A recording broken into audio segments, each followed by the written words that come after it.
Então, bom dia. Sexta-feira, último dia da semana, ainda para mais, para já não está a chover com esta grande vantagem de estarmos na esplanada. Aliás, a Cor do Dinheiro hoje é feita diretamente da esplanada aqui do Golf Spot, na Academia de Golfe de Lisboa. Se não conhece, tem cá um salto, está bem? Já agora, ainda não vou beber bejecas a esta hora, porque ainda é muito cedo. E ninguém me está a pagar por fazer a divulgação aqui do Golf Spot, ok? É só para deixar isto clarinho. Quanto ao canal A Cor do Dinheiro, como sabe, tem uma parceria com a Prozis. Aqui sim, é uma informação comercial. Eu faço sempre o disclosure destas coisas. Tem uma parceria com a Prozis e, portanto, quando você lá for fazer compras no site, na saída escreve Camilo no cupão e tem um desconto de 10%. Depois tem aqui outras promoções. Só um pormenor. Eu vou mesmo fazer um passatempo esta semana, mais um. A propósito do meu aniversário, a Prozis propôs-me aqui a Marta Cabral, que é a pessoa que gera isto comigo a partir da Prozis, propôs-me aqui um passatempo e eu vou fazê-lo. Não se esqueça de uma coisa, se não vir lá eu a assinar isso, escusa de acreditar, porque há muita gente a utilizar o meu nome para fazer brincadeiras que não devem ser feitas. Bem, aliás, são mesmo fraude. Vamos então ao programa de hoje. E vamos começar, só mais um pormenor. Este fim de semana deve haver dois, não um, mas dois Deals on Wheels. O novo Volkswagen Tiguan, monovolume, e a carrinha Seat Leon 1.4, motor a gasolina e motor híbrido. Portanto, aliás, motor elétrico, portanto, versão híbrida. Plug-in, enchufable, ligar à corrente, ok? Bem, então vamos lá ao programa de hoje. Períodos de ordem do dia. O secretário de Estado dos Assuntos Fiscais, António Mendonça Mendes, veio pressurosamente lembrar, salvo erro no jornal Eco, que na próxima semana, acho que é a próxima semana, começam já os reembolsos de IRS. Eu adoro estas publicidades, estas propagandas do Governo, sobretudo do secretário de Estado António Mendonça Mendes. Eu gostava que ele se preocupasse um bocadinho mais em cumprir aquilo que foi feito. Aliás, prometeu. Nomeadamente os pagamentos por conta, não sei se está lembrado. Mas como o assunto demora um bocadinho, vou deixar esse assunto para segunda-feira. Mas já agora vou só deixar ficar esta nota. Vá lá ver o que é que ele prometeu em matéria de pagamentos por conta das empresas e o que é que cumpriu, que foi muito menos daquilo que prometeu. Portanto, gostava de ver este senhor cumprir isso primeiro, em vez de vir aqui fazer promessas sobre os reembolsos de IRS, não sei das quantas. Isto aqui é propaganda, não é mais nada. Segundo ponto, a Anacom, o regulador das telecomunicações, soubemos ontem, parece que quer mudar as regras do leilão 5G. O leilão, como sabe, já dura há várias semanas, aquilo vai sendo proposta sobre proposta, já vão para aí com um encaixe de 362 milhões de euros, mas o que é interessante aqui é que parece que a Anacom está preocupada com o facto disto poder resvalar no tempo. Não perceberam isso antes, acordaram agora, não é? E então, já durante o concurso, quer abreviar este período. Quer dizer, mudar regras do jogo quando o jogo já está a meio, percebe? Já começou a segunda parte e o pessoal diz assim, olha, pessoal, mão na área não é penalti. Ou então, olha, o penalti já não se marca só na grande, aliás, não se marca na grande área, marca-se na pequena área. Está a ver, não está? Eu acho que com esta comparação você percebeu. Anacom. Conheço muito poucos reguladores que dão tão pouco ao respeito como a Anacom. Mas enfim. Ponto seguinte. As quotas para o ensino superior. Então eu acho que você já percebeu o que é que eu estou a falar. Se já olhou para os jornais de hoje. Se não percebeu, eu vou-lhe mostrar aqui a manchete. Aliás, aproveito já para dizer que peço desculpa. Deixe-me só guardar aqui, mostrar-lhe aqui a fotografia, mas invertida, que é para você ficar a perceber o que é que eu estou aqui a falar, ok? Desculpe lá, já devia ter feito isto, mas não perde pela demora. Está a ver o Jornal Público de hoje, manchete do Público. O Público faz aqui o favor de nos dizer que o plano contra o racismo prevê quotas para acesso de alunos às universidades. Estudantes de escolas desfavorecidas com via verde para entrar no superior. Eu não percebo isto. Não percebo isto. Repare. Para já, aqui não tem necessariamente a ver com racismo, não é? Estamos a falar de escolas desfavorecidas. Espera aí. Então, porque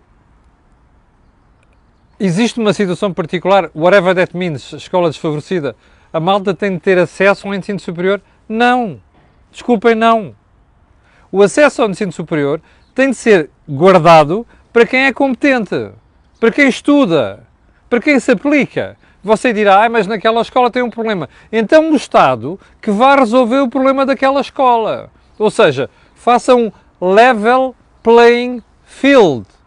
Quer dizer, isto é igual para aquela escola, isto é igual para esta escola e isto é igual para aquela escola. E depois, deixando com essas condições claras para todos, diz-se assim, os melhores têm acesso à universidade. Agora, não é, noutras escolas, a malta esforça-se para trabalhar, mata-se a trabalhar para poder ter acesso ao ensino superior e depois noutras escolas, a gente dá aqui uma mãozita porque, vão dar uma volta ao bilhar grande, desculpem lá. Isto não é política de educação. Isto aqui é o facilitismo com que Portugal andou a brindar a educação durante muitos anos e que nos faz estar atrás de outros países, inclusive daqueles com quem nós competimos, em matéria escolar. Percebe? Estas porcarias só saem da cabeça de gente maluca. Pronto. Ponto seguinte. Isto é a pancada que nós criámos nos últimos anos, à volta destas questões. Deixe-me lá voltar aqui então à minha agenda, se faz favor. Ponto seguinte. Soubemos ontem que a União Europeia está uma vergonha em matéria de vacinas. Sejamos honestos. Isto é uma absoluta vergonha. Então, porque é que eu lhe estou a dizer isto? Ontem soubemos que a Alemanha também já começou a negociar unilateralmente a compra de vacinas. Espera aí. Ficou decidido no ano passado que era a Comissão Europeia que negociava vacinas. E negociou. Negociou mal. Contratos e não sei das quantas. Pronto. A maior parte dos países que são pró-europeus defenderam a Comissão neste processo. Ok? Mas de repente, apareceu a Áustria, República Checa, Eslováquia, Hungria. Alguns destes são malucos, não é? Tem gente maluca à frente dos países. Mas pronto. Decidiram começar a comprar, negociar vacinas unilateralmente. Como se a República Checa e a Eslováquia, dois projetos de países pequenininhos, com população limitada, pudesse ter poder negocial no mundo, percebe? Isto é de doidos, mas pronto. Estes fulanos começaram a negociar sozinhos. Agora, como entretanto já aconteceu a história da AstraZeneca, a primeira versão, agora já vamos na segunda versão, mas vamos falar a seguir, de repente, toda a malta disse, não, afinal também temos de negociar. Ontem soubemos que a Alemanha começou a fazer isto. Bom, isto é um péssimo sinal e é um péssimo exemplo. E isto faz-me recuar 10 anos, não, 12 anos.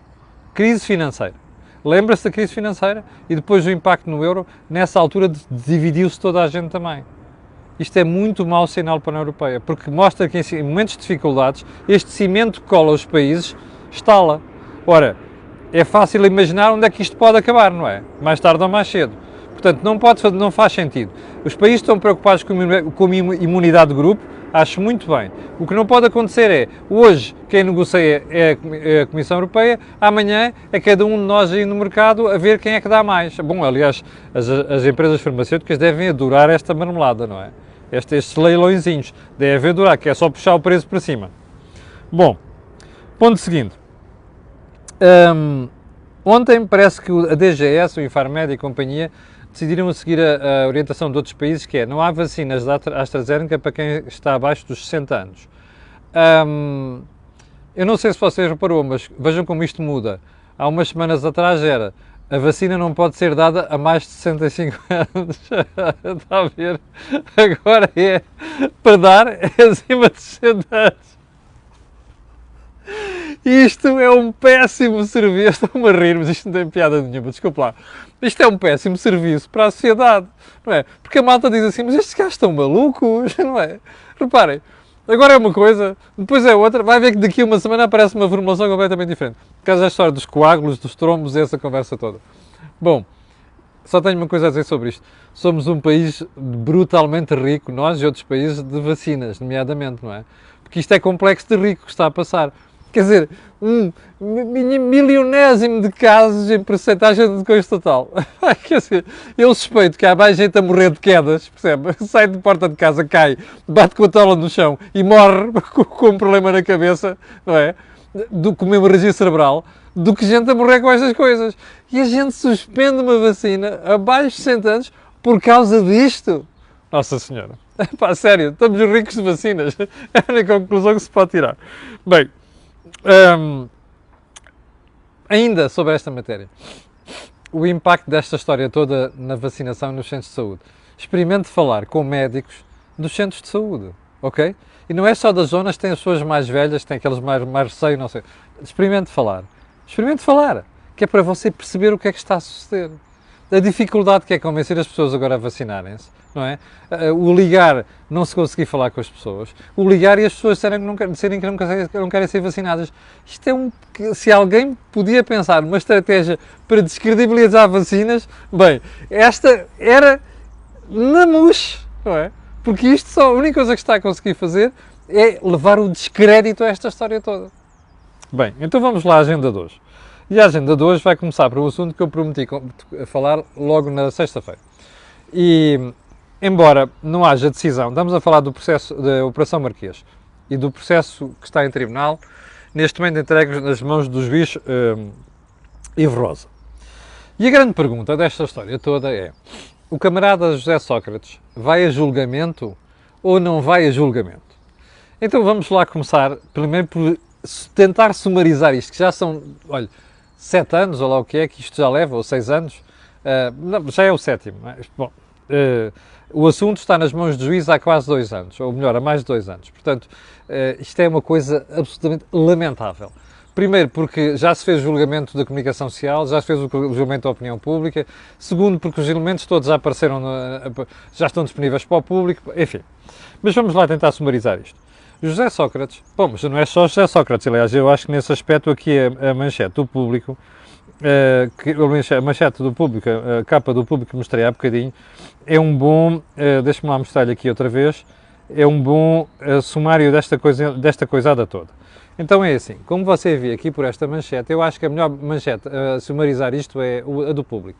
Porque você vê José Sócrates ao centro, vê Zeinal Bava e Henrique Granadeiro, duas pessoas que foram CEO da PT.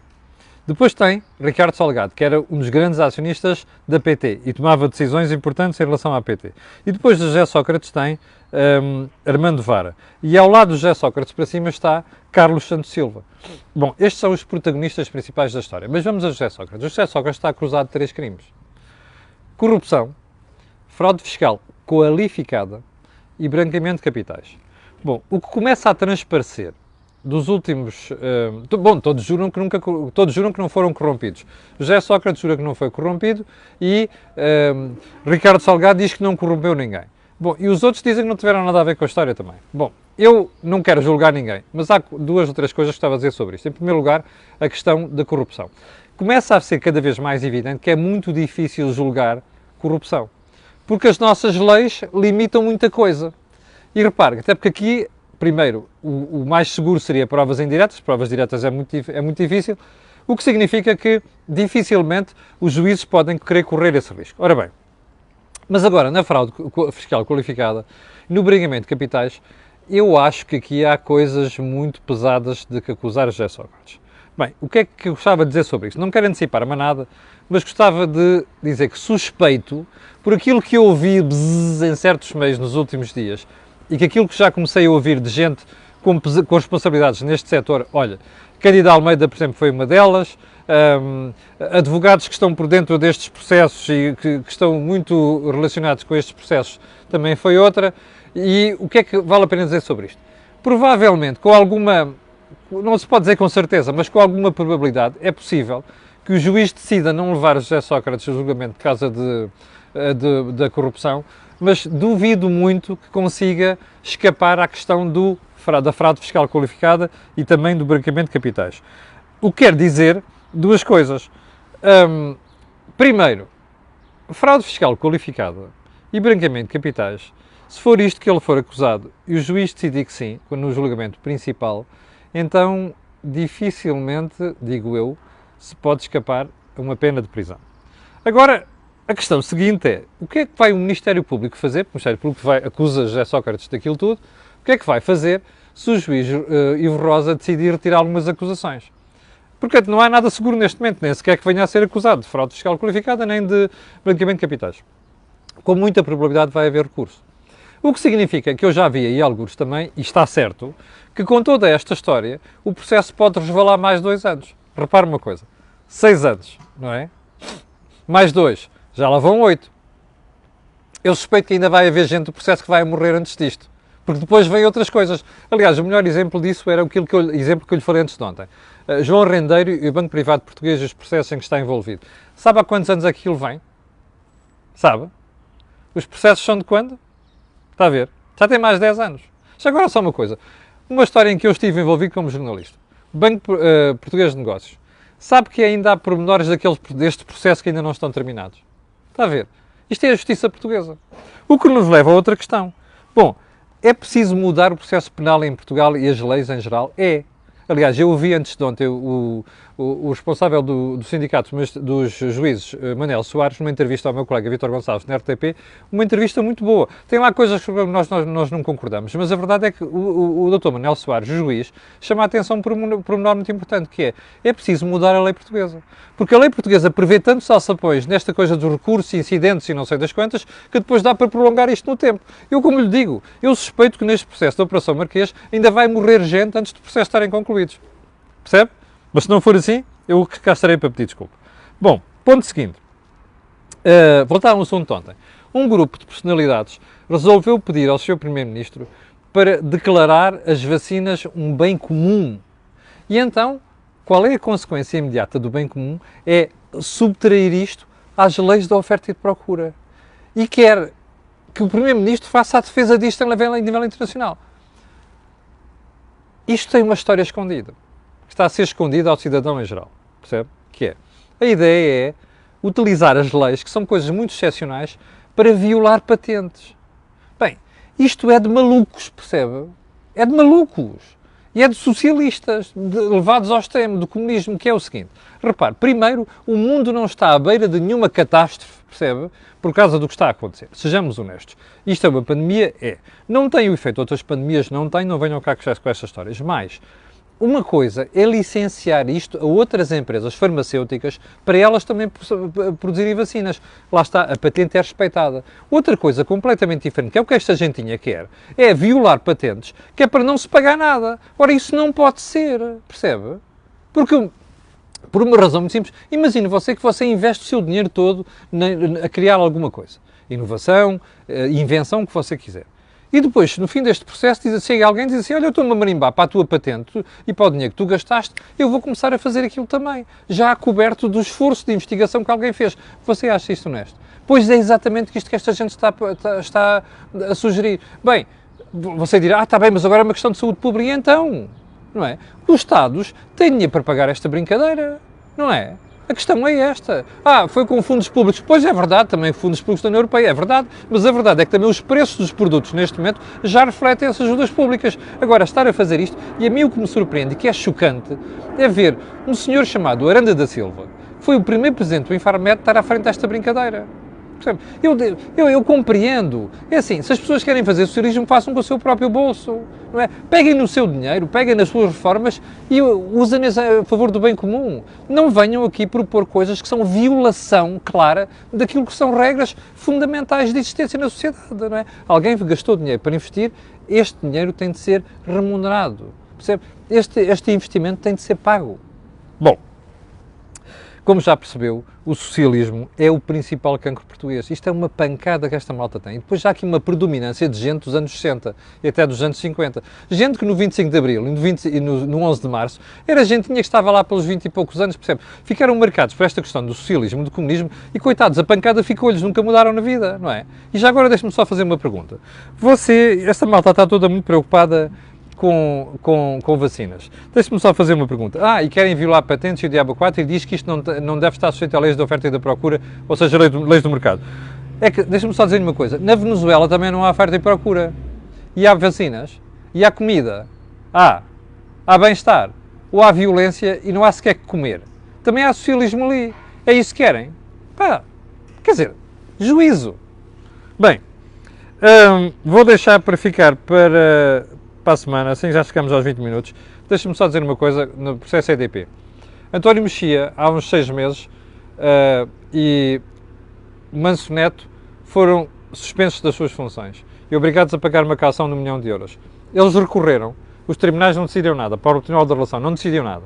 O juiz Ivo Rosa acabou por inverter a decisão da caução e da suspensão, que não serviu de nada, que já tinha passado, porque já tinha, Mexia e a Maçonete já tinham saído da EDP. Deixe-me fazer-lhe uma pergunta. Entretanto, Mexia e Maçonete pediram a relação para julgar aquela matéria. Sabe o que é que a relação disse? Não se vai pronunciar sobre o assunto, até porque a decisão já não produz efeitos. Isto é uma vergonha. Isto é uma demissão do Tribunal da Relação. Isto só mostra que o Tribunal da Relação teve medo de se pronunciar sobre o assunto. É uma vergonha. Isto não pode acontecer. Esqueça lá que está aqui António Mexia e Maçonete e pense noutra pessoa qualquer. Os tribunais têm a obrigação de se pronunciar sobre as coisas. Isto é uma coisa inqualificável e mostra o estado em que está a justiça portuguesa. Bom, chegamos ao final do programa de hoje. Quero agradecer às 7.500 pessoas que estão em direto. Quero pedir a esta e outras pessoas aquilo que peço sempre, que é colocarem um gosto e fazerem partilha nas redes sociais. Também já percebeu porquê? Aquilo que você ouve aqui, não ouve em mais sítio nenhum. Não se esqueçam, no fim de semana vamos ter o Desejo Imediato com a doutora Maria do Céu Santo, vamos ter 2 Deals on Wheels e quanto a si, tenham um grande fim de semana e até segunda-feira, às 8 da manhã. Obrigado, com licença e divirta-se.